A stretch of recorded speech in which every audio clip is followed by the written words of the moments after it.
A very good morning, students. This is our 5th class of the chapter Brick, Beads and Bones. Last time we read about how this Harappan civilization ended. What were the factors that led to the ending of this great civilization?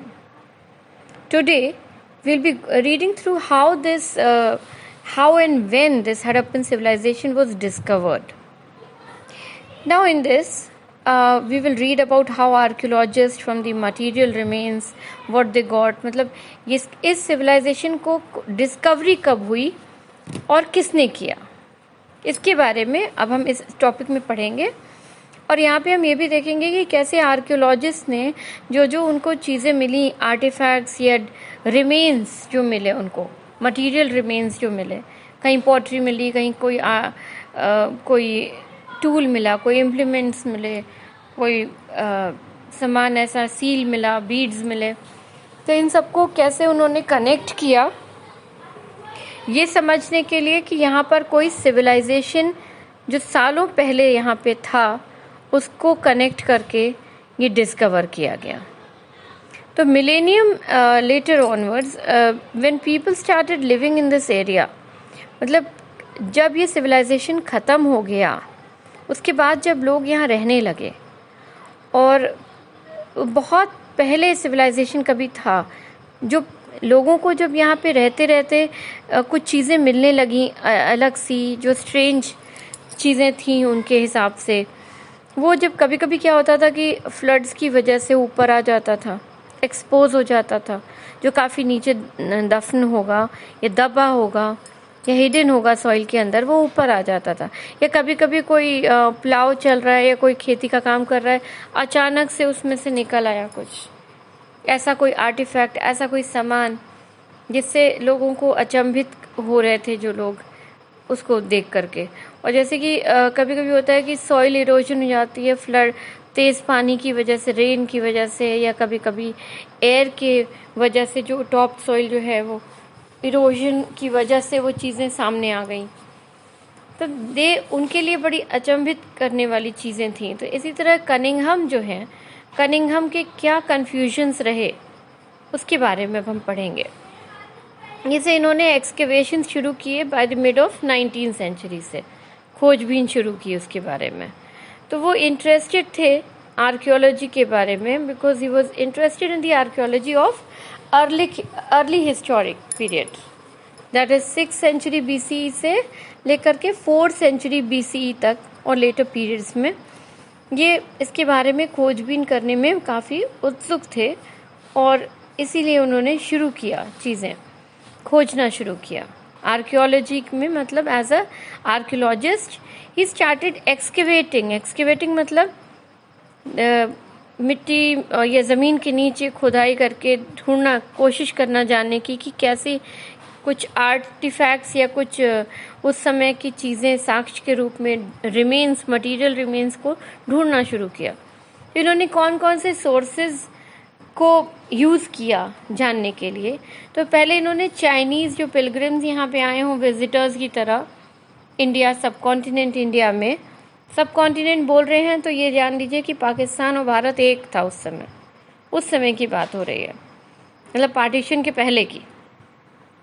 तो इन्होंने सब continent India और between 4th century and 7th century era के बारे में, मतलब इन्होंने locate करना शुरू किया था अर्ली सेटलमेंट्स. मतलब चाइनीज़ पिलग्रिम्स कब आए थे? 4th सेंचुरी और 7th सेंचुरी के बीच में. ही ऑल्सो, इन्होंने दूसरा सोर्स कौन सा लिया? एक तो इन्होंने चाइनीज़ पिलग्रिम्स का लिया, जो अकाउंट उन्होंने लिखा था. फिर दूसरा अकाउंट इन्होंने कलेक्ट किया डॉक्यूमेंटेड और ट्रांसलेटेड इंस्क्रिप्शंस. जो इंस्क्रिप्शंस हमने बताए थे, जो लिखी हुई कहीं पे चीज़ें मिली पुराने ज़माने की, तो वो जो मिली हुई चीज़ें थी उनको भी इन्होंने सर्वे करते समय ढूंढा जो कर रहे थे, जो ढूंढ रहे थे चीज़ों को, उस समय जो चीज़ें मिलती गई इंस्क्रिप्शंस में उनको भी ट्रांसलेट किया, डॉक्यूमेंट किया, लिखने की कोशिश की उसके बारे में. थर्ड सोर्स था क्या इनका? एक्सकेवेटेड साइट्स जो थे, he tended to recover artifacts and that he thought had some cultural value. मतलब जो जिन साइट्स पे इनका एक्सकेवेशंस का काम चल रहा था, वहाँ पे जो चीज़ें उनसे कनेक्टेड सामान मिलते गए, उन्होंने उन सब चीज़ों को रखा अपने पास, जिनसे इन्हें लग रहा था कि इसकी कोई ना कोई कल्चरल वैल्यू होगी।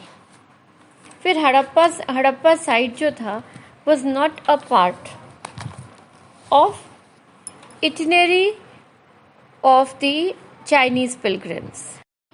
इटिनरी मतलब होता है कि जैसे वो उनके जर्नी में जो उन्होंने प्लान किया कि किस रास्ते से जाएंगे, उसमें हड़प्पा साइट नहीं था। मतलब उनकी जर्नी जो जिस रास्ते को इन्होंने रूट को फॉलो किया था, उस रास्ते में हड़प्पा साइट नहीं था of the Chinese pilgrims, so was not known early historic city, so it was not a part of his investigation। चूँकि उन्होंने जो कनिंघम ने किस पे रिलाई किया था, कनिंघम ने रिलाई किया था वहाँ पे जो चाइनीज़ पिलग्रिम्स ने जो पिलग्रिम्स जो यहाँ पे आए विज़िट करे, उनके जो रिटन डॉक्यूमेंट्स पे, तो वो चूँकि हड़प्पा साइट चाइनीज़ पिलग्रिम्स का था ही नहीं, वो रास्ते में पड़ा ही नहीं, तो अर्ली हिस्टोरिक साइट्स के बारे में या अर्ली हिस्टोरिक सिटी के रूप में उसको उन्होंने डिस्क्राइब नहीं किया। हालांकि ऑल्दो हड़प्पन सिविलाइजेशन के समय बहुत सी आर्टिफैक्ट्स मिले ड्यूरिंग द 19th सेंचुरी, लेकिन वो कनिंघम उसको रियलाइज़ नहीं कर पाए कि वो इतने पुराने हो सकते हैं क्या। एक इंग्लिशमैन ने आकर के हड़प्पन सील दिया था कनिंघम को लाके, तो ही नोटेड द ऑब्जेक्ट, उन्होंने अपने नोटिफिकेशन में लिख तो लिया, लेकिन वो रियलाइज़ नहीं कर पाए, उसको सही टाइम फ्रेम में इसलिए नहीं रख पाए क्योंकि उन्होंने उसको समझा ही नहीं कि वो इतने सालों पुराना सामान है। This happen because he like others believed the Indian history, मतलब लाइक अदर्स दूसरों की तरह ही ये भी विश्वास करते थे कि जो इंडियन हिस्ट्री है कब शुरू हुई है, वैदिक पीरियड ऑनवर्ड्स, वो भी गैंजेटिक वैली में।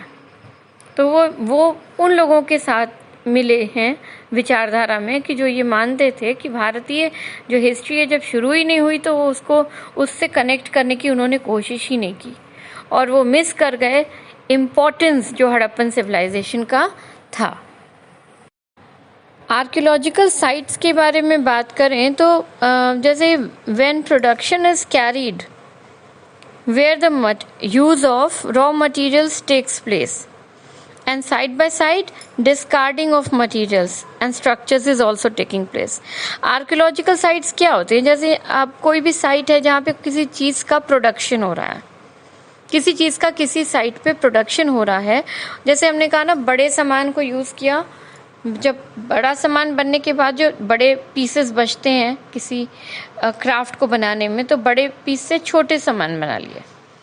पहले हमने जो बिग रॉ मटेरियल्स की जो है चीज़ों को यूज़ किया पहले रॉ मटेरियल से बड़े आर्टिफैक्ट्स बनाने के लिए। जैसे कि अगर हम बात करें कि क्ले की जो क्ले या बीड्स बना रहे हैं, बड़े बीड्स बना लिए, छोटे बीड्स बना लिए। अब छोटे बीड्स बनाने के बाद भी जो छोटे छोटे पीसेस बच गए तो वो हमने फेंक दिए। तो इसीलिए यहाँ पे क्या है, when production is carried with the use of raw materials takes place. Side by side हम लोग उन छोटे छोटे टुकड़ों को फेंकते भी जाते हैं, डिस्कार्ड कर देते हैं जिनको यूज़ नहीं कर सकते, उसका मतलब डिस्कार्डिंग ऑफ मटेरियल्स। और स्ट्रक्चर्स भी ये सब चीज़ें उस साइट पे होती हैं। उन्हीं साइट्स को हम लोग आर्कियोलॉजिकल साइट्स कहते हैं, जहाँ से हमें बहुत से आर्टिफैक्ट्स मिले और उनके टुकड़े टुकड़े जो यूज़ नहीं किए जा सकते थे सामान बनाने में, उनके टुकड़े टुकड़े वहाँ पे पड़े हुए उस रूप में भी मिले हैं। उससे बना मटेरियल भी मिला है और उसके बचे खुचे पीसेस जो उन्होंने छोड़ दिए होंगे, जो उन्होंने फेंक दिए होंगे कि मेरे यूज़ में नहीं आएंगे, उन जगहों को कहा गया है आर्कियोलॉजिकल साइट्स। अब माउंड क्या होता है, when people live in a place continuously for they constantly use and reuse the landscape which forms the occupational debris known as mount. जब लोग किसी जगह पे रहते हैं, किसी लैंडस्केप पे किसी लैंड को लगातार यूज़ कर रहे होते हैं, उस एरिया को, तो बार बार यूज़ करने के बाद वहाँ पर चूँकि जिस ऑक्यूपेशन को कर रहे होते हैं वहाँ पे रहने की वजह से बहुत सी चीज़ें हैं जो डेब्रिस के रूप में एक माउंड बना देता है, एक टीला। माउंड को हिंदी में बोलेंगे तो क्या है? टीला। तो वहाँ पे उनकी जो चीज़ें उनके काम की हैं, जो नहीं है काम की, यूज़ किया, रीयूज़ किया, फिर वहाँ पे बहुत सारी चीज़ें काम करने के बावजूद कूड़े की तरफ पड़ जाती हैं। तो वो जो उसका डेब्रिस की वजह से जो एक टीला बन जाता है, उसी को हम लोगों ने माउंड कहा है। और कुछ समय के लिए जब खाली कर देते हैं तो उसे कहते हैं ब्रीफ अबंडमेंट। भाई काफ़ी ज़्यादा समय तक यूज़ कर लिया लैंडस्केप को, तो अब वो क्या है, उसे कुछ समय के लिए छोड़ दिया, खाली कर दिया, तो उसे ब्रीफ अबंडमेंट कहते हैं। और अगर परमानेंटली उसको खाली करके चले जाते हैं, हमेशा के लिए छोड़ के चले जाते हैं, तो उसे परमानेंट अबंडमेंट कहते हैं। Due to the alteration of landscape by wind, water activity and erosion, soil top layer gets eroded due to action of wind or water. ये पहले भी हमने थोड़ा सा ब्रीफ किया था जब हमने इरोजन के बारे में बताया था, कैसे सॉइल इरोड करके और वो सामने चला आता है। तो इन्होंने लैंडस्केप मतलब आर्टिफैक्ट्स जब निकल के आया उसमें से, तो वो भी इरोजन की वजह से हुआ। अभी हम पढ़ रहे हैं कि कैसे वो उस समय, पुराने समय के जब आर्कियोलॉजिकल साइट्स हमें मिले, माउंट्स मिले, और कैसे ये सब चीज़ें हमें मिलती गई, क्योंकि वो लोग छोड़ के क्यों गए, आगे क्यों निकल जाते हैं, क्योंकि वहाँ पे लैंडस्केप की में कुछ चेंजेस आ गई हैं, क्लाइमेटिक चेंज हो गया उस एरिया में, या ज़्यादा ओवर यूज़ कर दिया वाटर को, या लैंडस्केप को ओवर यूज़ कर दिया, तो सॉइल फर्टिलिटी लॉस्ट हो गई उसकी, या विंड, हवा इतनी तेज़ चली, या पानी इतना ज़्यादा गिरा, तेज़ बारिश की वजह से भी क्या होता है, ऊपर का जो टॉप सॉइल है लेयर का, सॉइल का जो टॉप लेयर है वो इरोड हो जाता है, बह जाता है, जिसकी वजह से फर्टिलिटी ऑफ लैंड जो है लॉस्ट हो जाती है। तो फिर वो लोग नेचुरली, लोग जो है एग्रीकल्चर बेस्ड इकॉनमी थी, वो लोग लैंड को छोड़ करके आगे बढ़ जाते हैं। तो इसीलिए कहा गया है परमानेंट अबंडमेंट और ब्रीफ अबंडमेंट। लेयर्स क्या हैं? लेयर्स क्या हैं? Occupation of these people was detected by traces of ancient materials found in layers, which differ from each other in color, texture and artifacts. ये लेयर्स के रूप में, जैसे कि हमने ये देखा है कि एक लेयर ऑफ सॉइल के नीचे फिर एक लेयर बनी है, फिर एक लेयर बनी है, तो इस तरीके से अगर हम देखें तो जो पुराने समय में लोगों के जो अगर हम रिमेन्स को ट्रेस कर रहे हैं, एंशिएंट पीरियड ऑफ मटेरियल्स को ट्रेस कर रहे हैं, तो अलग अलग लेयर में अलग अलग सामान हैं, और उन सॉइल्स का कलर या टेक्सचर या अलग अलग तरह के सामान बने हुए मिले हैं। तो ये कहा जाता है ऑक्यूपेशंस के बेस पे लेयर्स, जो लेयर का जो फॉर्मेशन है, लेयर्स मतलब एक्चुअली स्ट्रेटोग्राफी जो है वो इसी पे बेस्ड है। स्ट्रेटोग्राफी मतलब कि जो लेयरिंग पे एक लेयर, मतलब एक बार फिर से एस्टैब्लिशमेंट हुआ, अलग अलग टाइम को वो करता है, रिप्रेजेंट करता है कि अलग अलग समय पे, क्योंकि एक लेयर के समय में पूरे अगर हम लोग स्टडी करें तो एक लेयर पे एक समय का समान है, एक समय के लोग जो है उस एरिया में रिसाइड करते थे। फिर डिफरेंट लेयर होगा तो चूँकि टाइम चेंज होता जाएगा, टाइम चेंज होगा तो वो जो उस समय के जो सामान मिले हैं या मटेरियल रिमेन्स मिले हैं वो भी अलग अलग रहेंगे। स्टेराइल लेयर वो होती है जब लोग जो है स्टेराइल लेयर, अगर कुछ भी नहीं मिला किसी पर्टिकुलर लेयर पे, तो वो ये शो करता है कि वहाँ के लोग जो है वो छोड़ के चले गए आगे। तो स्टेराइल लेयर की भी बड़ी इंपॉर्टेंस है, क्योंकि sterile layer is that layer when no object and artifacts was discovered from the layer, showing that abandonment or desertions, which shows the absence of any such trace. Now what is stratigraphy? Stratigraphy क्या है? Generally lowest layer जो है, अगर खूब सारी layers बनी हैं तो सबसे नीचे वाली लेयर को क्या कहते हैं? सबसे ओल्डेस्ट वही होगी, और जो टॉप लेयर है वो सबसे रीसेंट होगी, नई लेयर होगी। तो स्टडी ऑफ लेयर को क्या कहते हैं? Stratigraphy. If you are studying the number of layers, it is called study of layer is called stratigraphy. Artifacts found in these layers are considered to be specific, they belong to specific cultural period, because वो that particular layer में ही मिला है, तो वो किसी particular time period में और उस समय जो cultural followed होता था, जो भी culture, उसके according रहते थे artifacts. Now the new topic is a new old civilization. New and old ये दोनों बोला गया क्यों? क्योंकि ये पहली बार डिस्कवर किया गया, और ओल्ड सिविलाइजेशन मतलब अभी नया ढूंढा गया, और बहुत पुराने समय का सिविलाइजेशन था वो। Harappa was the first site. Seals यहाँ पे डिस्कवर्ड हुए हड़प्पा पे by Dayaram Sahni, and he found that these seals were much older than the early historic period. तो early historic period in the sense कि अब जब जो हम लोग पहले मानते थे कि हमारे वैदिक पीरियड से ही शुरू हुआ है इंडियन हिस्ट्री, अभी और भी ज़्यादा पुरानी सील्स हमको मिली, तो दयाराम साहनी को उससे भी ज़्यादा पुराने सील्स मिले। Then Rakhaldas Banerjee was also there who discovered Mohenjodaro, and he also found that artifacts found were similar to that of Harappa. तो to remember here is the most important thing, Dayaram Sahni ने हड़प्पा को और राखलदास बनर्जी ने मोहनजोदारो को डिस्कवर किया और पाया कि दोनों जगह जो सील्स मिलते थे वो लगभग सेम हैं। तो इसका मतलब ये दोनों जगह एक ही सिविलाइजेशन को बिलोंग करते हैं, तो they belong to the same archaeological culture. Then in 1924 John Marshall also announced, he was the person who announced actually about this, the discovery of new old civilization. Now in 1924 John Marshall announced the discovery of new civilization in the Indus Valley to the world. मतलब पहली बार बताने वाले John Marshall हैं, जिन्होंने 1924 में सबसे पहले announce किया, पूरी दुनिया को बताया कि एक नया सिविलाइजेशन डिस्कवर हुआ है जो इंडस वैली में हुआ। एस.एन. रॉय ने इसके बारे में स्टेट किया in his book the story of Indian archaeology.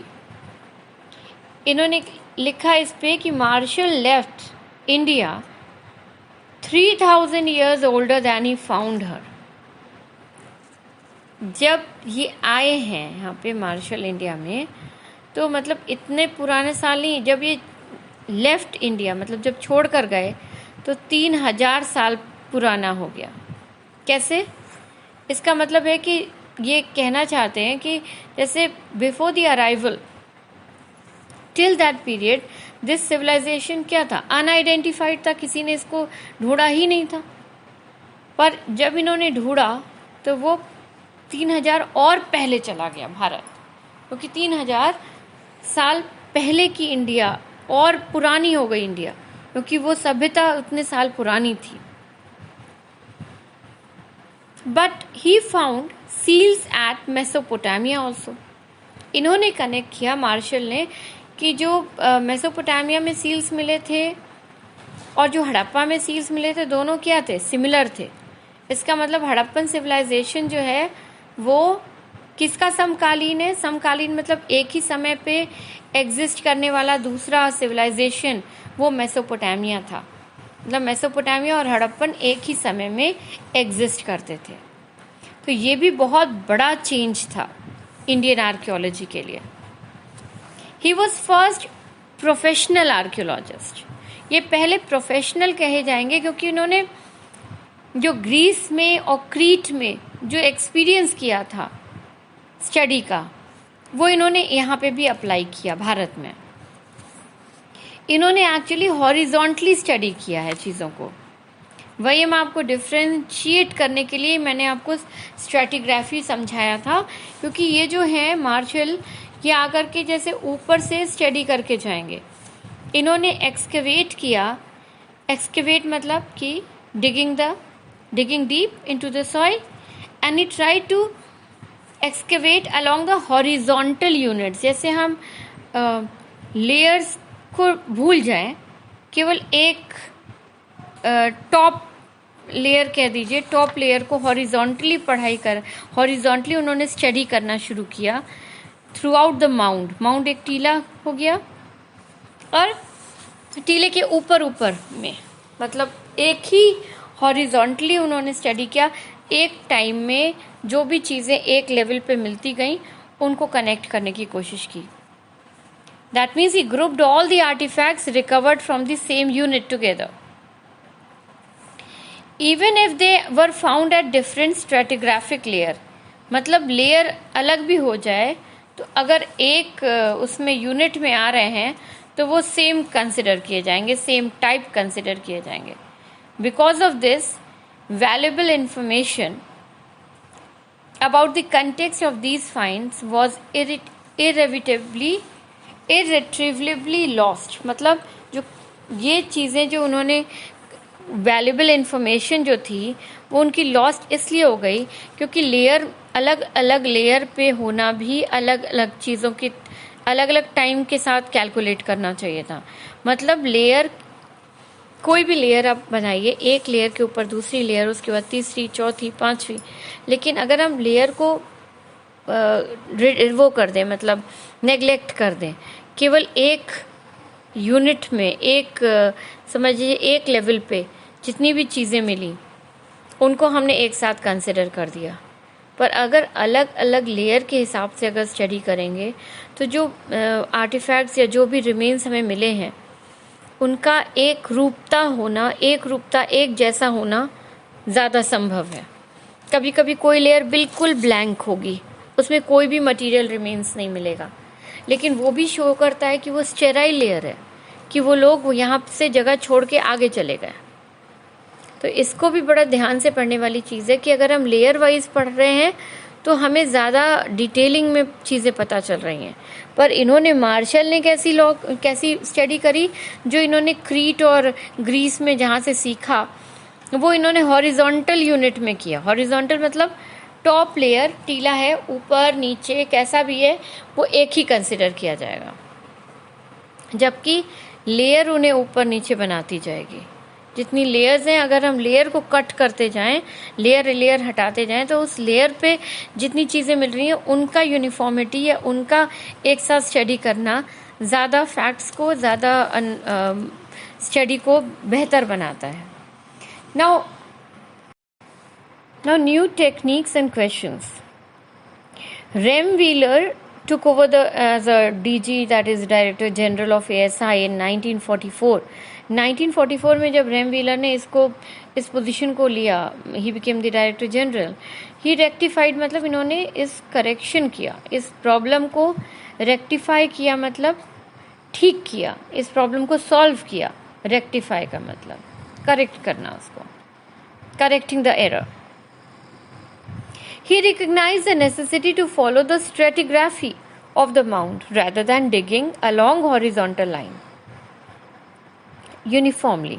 इसका मतलब इन्होंने इस बात पे जोर दिया कि अभी जो स्ट्रेटिग्राफी, जो लेयर वाइज हम स्टडी करेंगे तो ज़्यादा बेहतर हमें डिटेल पता चलेगा उसके बारे में, नहीं तो हम बहुत सारी चीज़ों को स्किप कर जाएंगे.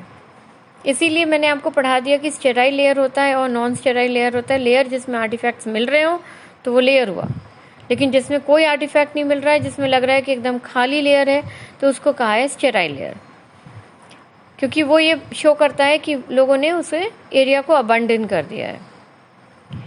Now Harappan civilization has no connection with the present day national boundary और पार्टीशन ऑफ इंडिया.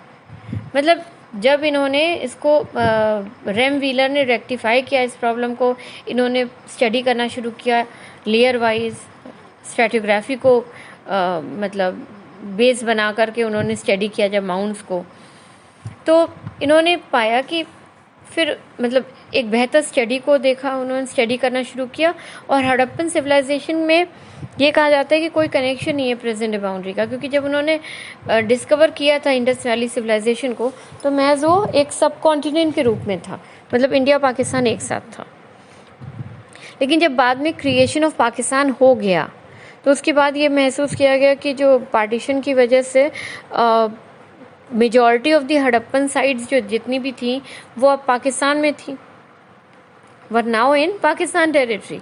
तो इसने और ज़्यादा स्पर्ड कर दिया, मतलब कि इंक्रीज़ कर दिया कि इंडियन आर्कियोलॉजिस्ट भी जल्दी से जल्द लोकेट करना शुरू कर दिया। उन्होंने कोशिश करना शुरू किया कि इंडिया में कहाँ कहाँ पर वो हड़प्पन साइट्स हैं, किस एरिया में है। तो उन्होंने एक एक्सटेंसिव सर्वे किया कच्छ में जो गुजरात में है, और बहुत सारी साइट्स को डिस्कवर कर डाला जो हड़प्पन सेटलमेंट्स के साइट्स है। एक्सप्लोरेशन पंजाब में भी किया, हरियाणा में भी किया, और led to discovery of number of settlements such as Kalibangan, Lothal, Rakhigadi. The most recently discovered is Dholavira. Some archaeologists are interested to obtain the cultural sequence, and while others try to understand the logic underlying the location of specific sites. इसका क्या मतलब हुआ कि कुछ archaeologist ने इसमें interest दिखाया ताकि वो कल्चरल सीक्वेंस को मतलब समझ सकें उसके बारे में कि क्यों, कौन सी साइट कहाँ पे लोकेटेड है, उसके पीछे क्या लॉजिक था। वही वहाँ से हो सकता है ट्रेड ज़्यादा पॉसिबल हो, या वहाँ पे पर्टिकुलर मटेरियल मिलता हो, रॉ मटेरियल जिससे वो सामान बनाते हो। मतलब कोई कल्चरल सीक्वेंस ट्रेस करने की कोशिश कर रहे थे। जब वो साइट्स को डिस्कवर कर रहे थे तो उन साइट से वो ट्रेस कर रहे थे कि क्या इम्पोर्टेंस है, कल्चरल सीक्वेंस क्या है, कि वो उस एरिया में क्यों लोकेट है, पर्टिकुलर साइट उसी एरिया में क्यों लोकेट है, क्या वहाँ पे कोई रॉ मटेरियल है जो जिसको यूज़ करके यहाँ पे सामान बनाया जाता था। They also got the acquired wealth of artifacts, trying to figure out the functions these might have served. अब इन्हें जो सामान मिले हैं उनसे क्या यूज़ की, उनका क्या यूज़ होता रहा होगा पहले, इसके बारे में उन्होंने स्टडी किया। और आजकल सिंस 1980s इंडिया के आर्कियोलॉजिस्ट, पाकिस्तान के आर्कियोलॉजिस्ट और बाहर विदेशों के आर्कियोलॉजिस्ट मिल करके काम कर रहे हैं हड़प्पा और मोहनजोदारो पे, यूज़ कर रहे हैं आज की जो प्रेजेंट डे मॉडर्न टेक्निक्स हैं, ताकि और कोशिश कर रहे हैं कि वो कुछ साक्ष्य, कुछ ट्रेस करें, कुछ उन्हें ट्रेसेस ऑफ क्ले मिले, stone, metal, plant, animal life जो उस समय रहा होगा, उसके बारे में गहन अध्ययन कर रहे हैं, डिटेल स्टडी कर रहे हैं, ताकि आने वाले समय में हो सकता है वो अद्भुत साक्ष्य को लेते हुए एक नया इतिहास बना दें, एक एक्सेलेंट रिजल्ट लाए फ्यूचर में। उन चीज़ों को स्टडी किया जा रहा है आज की मॉडर्न टेक्निक्स द्वारा। तो let us wait for that result in our next class. I will continue with the next topic, problems of piecing together